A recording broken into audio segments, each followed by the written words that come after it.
Hey everybody, it's Chad with Nobody Else's Auto. Today, we're going to bring you the other car that my folks bought at the Russell Townsley Estate auction last Saturday in Russell, Kansas. Did make a little bit of a mistake when we bought these cars in the original video. My mom actually picked this car out. She's the one that bought this because she thought it was really cool. And it is a cool looking car. So we gave you a walk around on the 39 Cadillac. If you missed that video, be sure to check that one out. The Cadillac was awesome. Today we're going to give you a walk around on this 55 Chrysler New Yorker Deluxe and kind of show you what we've got here. Another interesting story about this car that has been confirmed.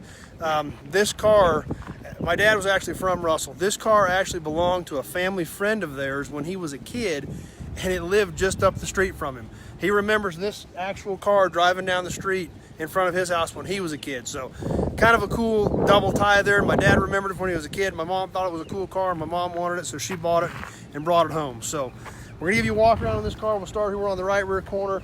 Great tail lights, big jet pod type tail lights. You got to remember, back in the mid 50s, Virgil Exner at Chrysler was doing a lot of the stuff that we were seeing out of GM.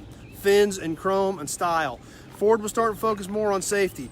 GM and Chrysler, it was style and chrome and flash. So we're going to see a lot of that in this car as we walk around it. The two-tone paint with the gold and the white. Really nice looking chrome on this car. A really interesting feature about these Chryslers in 55 and 56, and this is something my mom liked about this car. This is one of her favorite features about this car. This is one of the reasons she picked it out. The door handles.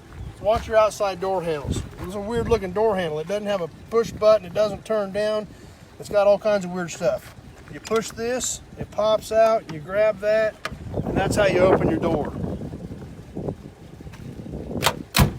And this thing's just as clean as tight as the Cadillac. It shuts solid and good and nice, clean, original car. Those door handles like that, really wasn't much purpose for them. You know, they used turn downs for decades. By the late 40s, early 50s, we were starting to see the push button. A turn down, you grab the handle, turn it down, and it actuates the mechanism. Same thing with a push button. You push the button, a rod actuates the mechanism, opens the door. There was no purpose for this extra motion, other than it was cool. It was neat, it looked different, and it was about style. And that's what we had in these cars. It's got the vent visors on them to keep rain from dripping in, to keep a little bit of sun out. Come around the front of this car. These had a great looking nose. I always like these cars. I've got a pink 55 two-door hardtop out in the yard, New Yorker. When that car came in, I thought, man, these are good looking cars. I always like the way these things look. Big old bird hood ornament. Chrome on this car is great. This car's had one repaint, but other than that, I believe it's totally original. You know, obviously the car's been in Russell, Kansas, we know, since the early 60s. So we'll pop the hood on this thing.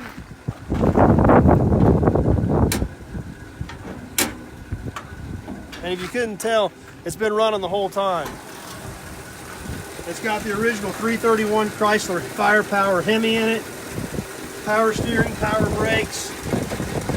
Sounds good.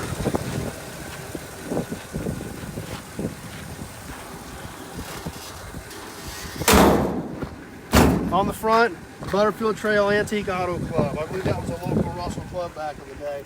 Come around the left side, there again, nice, straight, clean car. Once again, it's had one repaint from what you can tell. Pop open the left door. I think the interior is all original.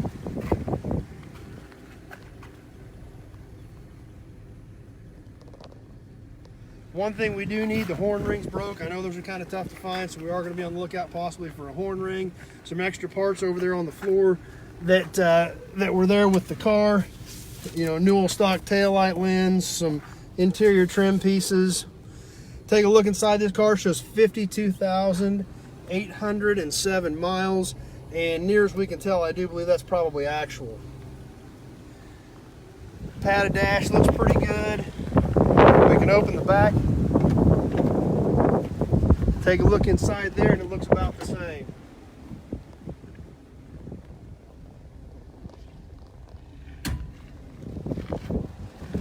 Nice New Yorker Deluxe badges down the side. I love these taillights, big chrome taillight fin type pods. Then come on around the back bumper's got the chrome's a little thin, has a little wear to it, but I think it's a 50,000 mile car that all this has never been touched. You know, it's been painted once, but I think chrome and interior wise is all original. Take a look inside the trunk.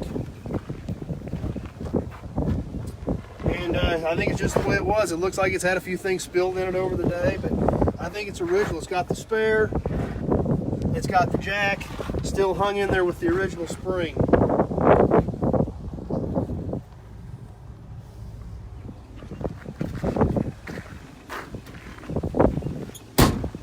So this is the other one that came back from the Russell Townsley estate auction. Like I said, I made a little bit of a mistake. My mom picked this out. She wanted it.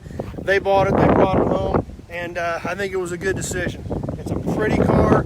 It defines a lot of what we think of in the 50s with the cool colors, the gold and the white, with kind of the aqua-colored interior. The chrome stands out. It looks good. It sounds good. It's got a Hemi in it. And pretty excited with the old car and pretty happy to have it here. So anyway, thanks for watching. Hope you enjoyed it, and we'll bring some more cool stuff to you soon. If you got a horn ring laying around, give me a call. My number's on the page. Otherwise, we're gonna get this thing in, and Dad's gonna give her a check over underneath. And it feels like the brakes need a little adjusting, but obviously the car sounds good, runs good. So gonna go over it, check it out, and get this one on the road again. Thanks for watching, everybody.